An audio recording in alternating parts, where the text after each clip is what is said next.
Hello everybody, my name is Will and welcome back to Flyout Community Creations once again, and we're starting out with a very familiar face here. It is another design made by 07 Lee, who has featured in like most of the episodes of this series, it almost feels like, so it's a very familiar face.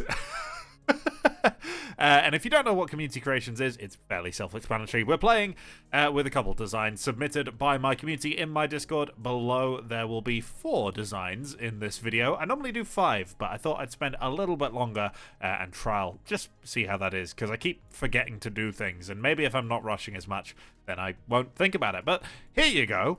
We have the Bambi, the LD-15 Bambi, which is very obviously, it's a biplane, and it's from the interwar period, I would guess. Probably like it says 1930s in the submission. We have a good old inline engine here, and a very large amount of attention to detail. If you look at these wings, you can just see there's that like ridged structure that you got on biplanes of the era. Okay, so here we are on the runway, and we actually have flaps, which I can't lie, I didn't really expect. We also can fully maneuver this turret here, which looks pretty cool. It's doing a little bit of clipping here and there. Come on, Lee, just get with it. Can't believe it. This is only a 9 out of 10. How dare you? Oh, that's how I never get any more submissions ever again. And before we forget, there is also a detailed cockpit in here, which is really nice because, I don't know, just these old, like, just tubular frame internals are just really cool to me. They're trying to take off while in first person. I can't really see what I'm doing. I think we're good. I think we're up in the air. There we go. No, it doesn't want to stay up. Come on, there we go. I'm needing a lot of positive pitch to keep this thing going, and the propeller torque is doing quite a lot. Honestly, I lost all skills of English while I was taking off there, but that's fine. We've got some kind of a hinge there, it looks like. I'm assuming that that's just for the looks, but it could be for something actually practical that I don't know about. Hello, R2. It's quite intimidating, actually, when you're this close to R2-D2 and he has, like, a 50 caliber machine gun aimed at your head. This would not be a 50 cal. This would be like a 7.92.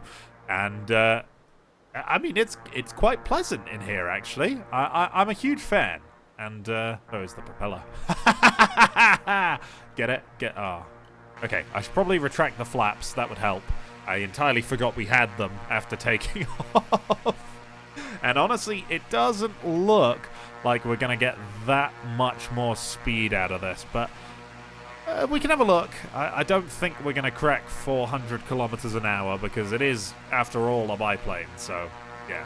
I stand corrected. We have cracked the big 400 kilometers an hour, which is actually quite impressive. I really didn't think that this thing would get up above 400.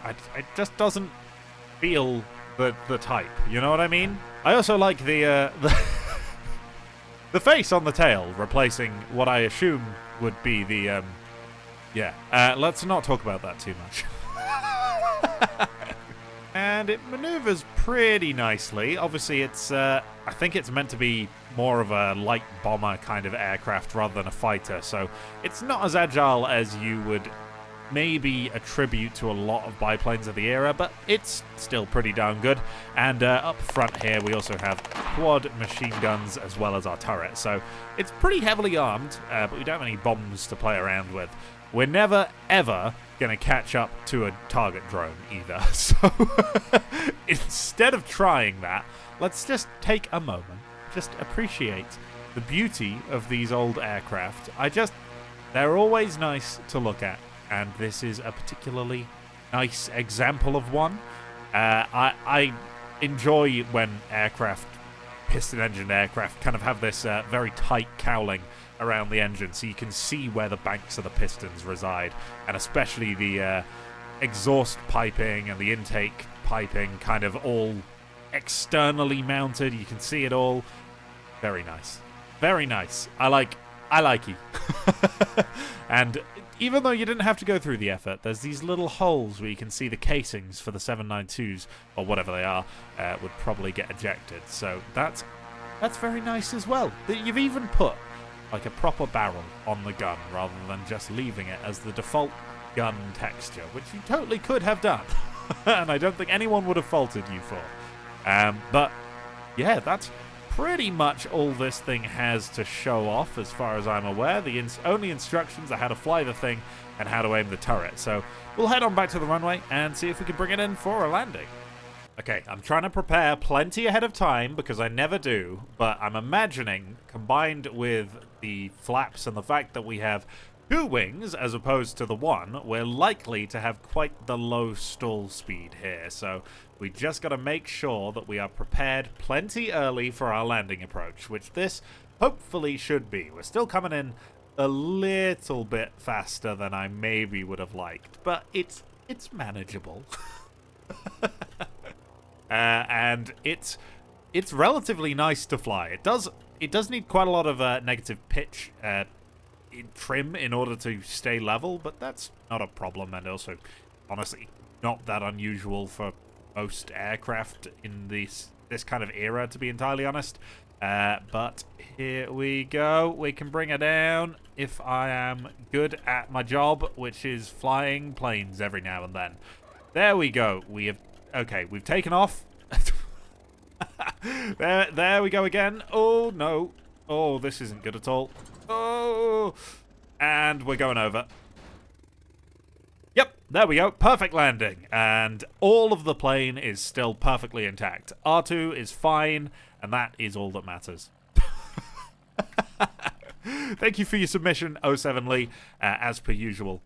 Very nice. But we're going to move on to the next aircraft. Next up, designed by Triangle Man, who is obviously stronger than Particle Man, we have the AM-31B Salamander, which is a naval attack aircraft. We have a lot of controls here, so honestly, I might miss some of these, but we're going to give it a damn good try because we've given ourselves more time this time around. But first, just a quick look at the thing, and it is a very unusual design. I think that's fair to say. Obviously, it's for some kind of fictional country here, which is plastered all over it, but we have what can only be described as almost passenger airliner engines on what is quite clearly not a passenger aircraft. So, yeah, high bypass turbofan engines on a military aircraft. This is interesting. You don't see this very often. We're going to give it a fly. Okay, normally I show off a lot of the controls while we're on the ground. We're going to do that in the air, because normally it ends up costing me really badly. But as you can see, the canopy is currently up. We have a bit of an interior in here, but not super detailed. This is the kind of interior that I'm capable of doing. And if we hit left square bracket, there we go. The canopy closes up and latches. Very nice.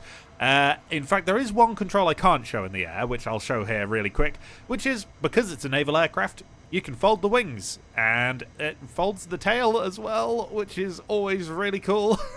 And I'm assuming these go all the way in, all the way down. That is quite compact. I can't lie. That is a lot more folding than I was expecting. Okay.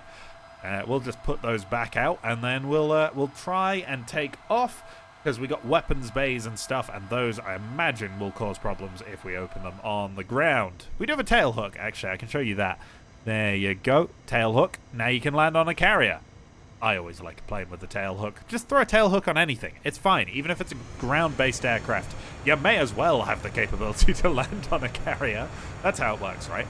Oh, it's really getting pushed around by the wind here, but there we go. We've got some the steering on the ground is mighty aggressive. I'm just trying to see if I can bring some sense into this thing. It's jiggling. It's jiggling something crazy. Please, come on. Up you go. Up you go. We're stalling. We're stalling. I've just given it a really bad tip stall, and again, okay, no, that's not good. I think there are some takeoff instructions here. Maybe I should read those. You'll be fine, Jimmy. Walk it off. Okay, we're going to try again to take off. I don't think the instructions are telling me to do anything particularly weird, but that's kind of okay. It was asking for more flaps than I gave it, which is... Whoa, what was that? Okay, that's broken something. Okay, third time lucky, surely. Honestly, it happened so quickly I didn't even see what happened last time. But we've got our flaps at 50% as requested. We're going to rotate at 160 knots. I don't know what that is in kilometers an hour, to be entirely honest. It's probably about now-ish, I guess. Are we going to get anything? There we go. There we go. That's quite a lot more comfortable this time. And we'll just make sure that this pointer isn't a million miles off from the center. And we should be able to leave our mouse control. There we go. Very nice. Goodness me, this thing is loud. I don't even know how loud that is in comparison to myself, but hopefully you can hear me over the sound of these turbofan engines. Goodness me. We are getting a good amount of speed up, but while we do that, we can have a look at the weapons bay, which is basically just a bomb bay, and it looks like we've got 4, they're called Mavericks, aren't they? The air-to-ground missiles in that bad boy, which is nice. And we can also do air brakes with N, which are on the top of the wings, like that, and they are slowing me down even though I've got 100% throttle, so yep, that's definitely working. There's a refueling probe, which is on parking brake, but that's okay. Right out the middle, which, honestly, that's not where I expected it. And there's even a little tiny door that opens and closes when you get the refueling probe out, which is really nice. That's a nice little touch. Is there anything I have missed? There's lights. There we go. Now the lights are on. It's the middle of the day, so you can't really tell, but the lights are on, I swear. The jettison buttons you don't need to see, that's fine. I think that's all. Obviously, we will try and fold the wings mid-flight and see what happens. I imagine last time we tried it, it worked very well on whatever aircraft it was. But this one, I don't think it's going to go quite as well.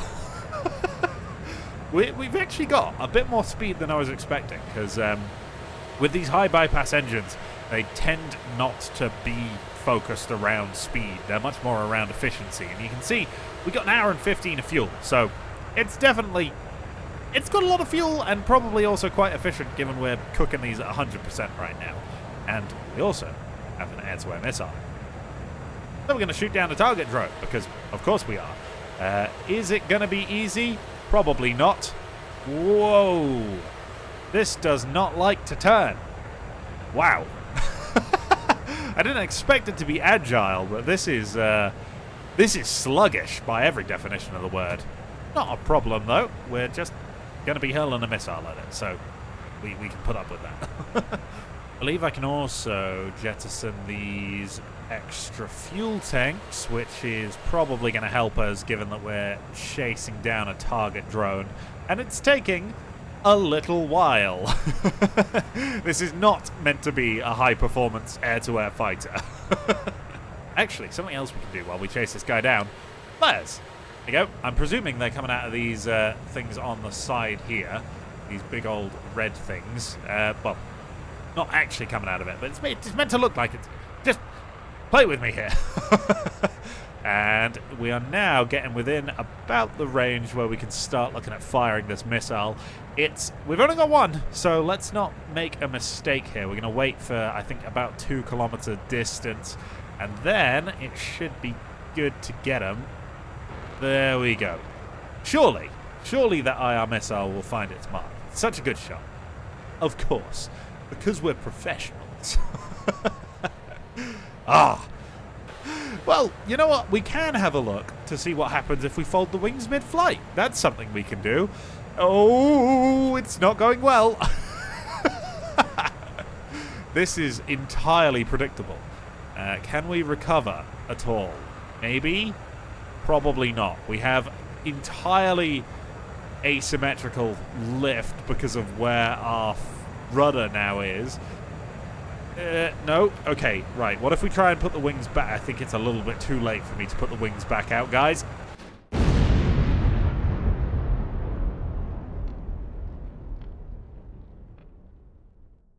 Jimmy didn't make it this time.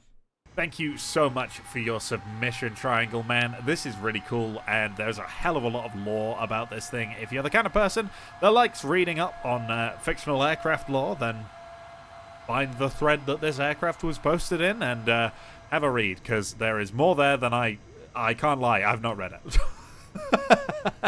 There's also like advertising materials. I don't know. Weird. Crazy. But very, very nice nonetheless. Moving on.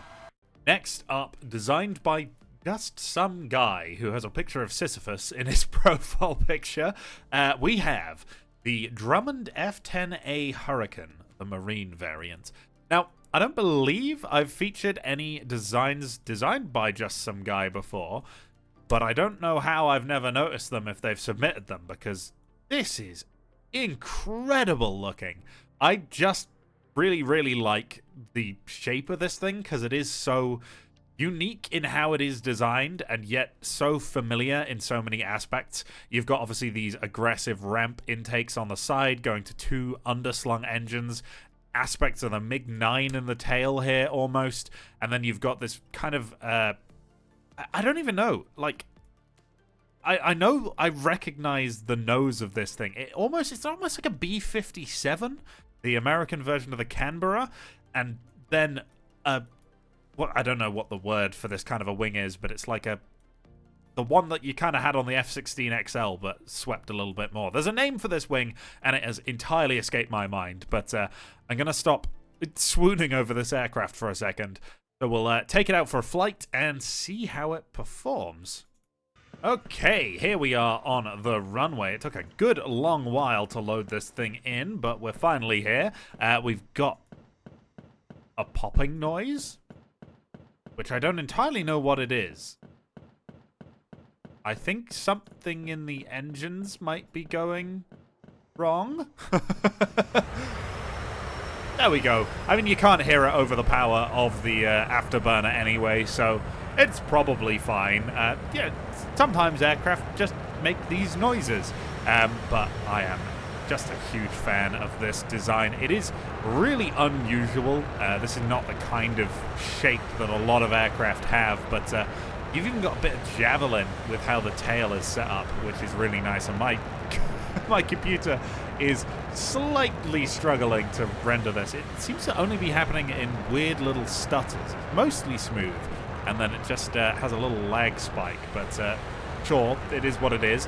We got 4 IR missiles on the side here. They almost look like, is it the AIM-4 Phoenix? The kind of unsuccessful aircraft, but this aircraft? Well, technically aircraft. Missile. But this thing is insanely fast, so the AIM-4 would probably not be the kind of missile that it would use, but we are crossing the sound barrier quite easily here. This thing is not area ruled, so I'm not surprised that we got to this speed very quickly and then we're not particularly looking to exceed it. It is probably hitting an atmospheric brick wall about now, but apparently it can get quite a lot faster at altitude, which is not entirely surprising. The listed top speed is 1.95. Shall we have a look? See if we can exceed that. Now, I'm probably not going to beat this top speed, as I do have the weapons still attached here, but that's not a problem. Worth seeing what kind of a top speed you can get with your armament still attached, and it's just good looking. I don't really know how else to say it. We've got a couple of 20mm cannons on the nose as well, which are just underneath and very centrally mounted. That's always good. That's what you want. And a big old refueling probe on the left wing here, which is seems to be a thing. I mean, apart from the World War I era biplane, I think both of the aircraft we've shown off so far have featured refueling probes. can we make it 3 for 3? I don't know if the next aircraft is going to have it, knowing what it looks like. I don't know what that clicking noise is, because I can still hear it now, which is unusual. It is like something is flaming out or something. I'm presuming that everything is fine and it's not broken, but yeah, that's a new one. We're about 1.5 Mach now, and we are still accelerating quite comfortably. But I'm currently intrigued to see what kind of pull we can get at this altitude, because we got pretty chunky elevators even, not ailerons, and obviously it's a delta, so I mean it's not bad. We've got 7.5 G of pull at this speed, which is pretty good actually, and I'm wondering actually at combat speeds what we would be looking at. So if we get down a little bit lower into the soupy stuff and then drop our speed to something like, I'm gonna guess it's about 800-ish kilometers an hour would be where this thing turns the best. Maybe we can pull a couple more G. We might be looking at just over 10 maybe? I don't know, we'll see. Okay, we're back at low altitude, we're at a lower speed. Let's see what we can pull. It's actually less. Okay, I'm surprised by that, to be entirely honest. I really thought it would have been more. The roll rate is good, though. But there you go. I mean, it's a chunky aircraft, so I'm not entirely surprised that it's not the most agile thing under the sun, but not too bad. And I'm just going to respawn it over there, and then we can shoot down some target drones. Okay, we're back with the clicking aircraft. It took so long to load in. I don't even remember where I was, but I think we were about to go shoot down some target drones, and I've just remembered that I should probably hop on inside of this thing, and this is looking pretty good in here. It's fairly on the bare side as an interior goes, but I don't think that's part of like them not putting in effort. I think that's just, it is a bare interior. Some planes just have that. And I don't entirely know what all of these gauges are. I know a lot of them, but all I know is this looks cool. And I really like the way that the canopy kind of is very low slung to the fuselage. That's quite fun. So I'm surprised the view from inside is actually not too restrictive. It's not amazing, but it's not too bad. I thought with the canopy being so low down that it might be a little bit worse, but looks like we're okay. And let's pop in a couple of target drones, and we'll see if we can take them down. All right, we've got 2 that have passed underneath me here. I don't know if these missiles have an improved range. They are the kind of missiles that feel like they might. If that one hits, we probably know that they do. But this one doesn't need improved range. We're basically, yep, there we go, 2 for 2. We're basically firing that one from point blank range. And without the missiles, it doesn't seem to crazily improve the maneuverability. It's a bit better, but you know, that's to be expected. But yeah, that is that as far as I can tell. There's no instructions listed on how to extend the like hook for landing or drop these fuel tanks. So I'm assuming there's a key, but I haven't checked. I can't lie. Don't know if there is an air brake on this thing, so I am struggling a little bit to lose enough speed to bring her in for landing, but we should be okay at this kind of a speed. I really quite like the gear bay doors on this thing. They the way that the kind of wheel fairing folds up separately to the rest of it, that's, I don't know, that's just neat. Ooh, the little lag spikes are making it quite the challenge to bring this in a controlled manner. So we're going to go with mouse flight, as this should be a little bit more predictable as to where the actual aircraft is going. And a bit of flare. Oh, God. Come on, just down a little bit. I can hear the clicking, which means our engines are going quiet again. And there we go. We got some pretty beefy brakes. So once we're down on the ground, there's no real concern. Oh, and there we go. I am a huge fan of this thing. I really, really like this. Thank you so much for your submission. But we're going to move on to the next design and the final design for today. And last but not least today, we have the U01AJ, which is designed by Finley Windflower from my Discord. And this thing, I'm going to presume, is about to be absolutely insane.